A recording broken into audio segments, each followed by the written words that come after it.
Il n'est pas facile de tout partager, même quand on vit à deux. L'argent reste un sujet tabou.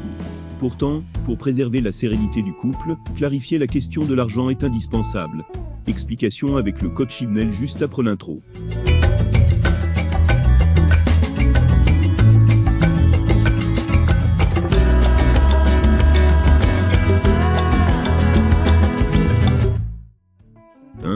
L'argent, ciment du couple?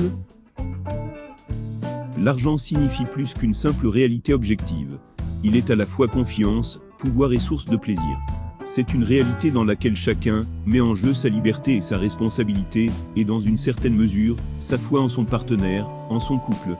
Ainsi, accepter de vivre ensemble, c'est aussi décider de l'usage que l'on fait de ses revenus, et c'est prendre des décisions qui donnent à l'argent sa juste place. L'argent est vu comme un moyen pour contribuer à cimenter son couple. Parler d'argent, c'est donc l'occasion rêvée de découvrir une peur de s'engager, de faire panier commun ou encore le signe d'une séparation future. Créer un compte joint peut être le symbole d'un amour sincère et durable. 2. Différence salariale et indépendance financière. L'indépendance financière est un élément à préserver dans le couple, pour l'intérêt de chacun, quand les deux partenaires ont chacun un salaire. Ainsi, de plus en plus de couples ouvrent un compte commun et gardent un compte personnel. Cette option permet une plus grande indépendance financière. Chaque partenaire est ainsi libre de gérer son argent comme il le souhaite. L'autonomie de chaque partenaire est préservée. Personne n'ira reprocher à l'autre ses dépenses. Avoir son propre compte évite les remarques désobligeantes. Néanmoins, cette option a ses limites. Notamment, quand les salaires des deux partenaires sont très différents, comme dans la plupart des cas. Il semble alors tout à fait normal que l'un mette plus d'argent sur le compte commun, car il gagne mieux sa vie. Cela évite de devoir demander de l'argent à son partenaire, ce qui est toujours frustrant. 3. Parler d'argent.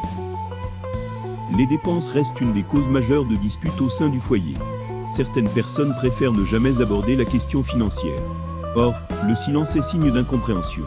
Il faut réussir à cerner l'autre dans ses rapports à l'argent, est-il radin, généreux, etc.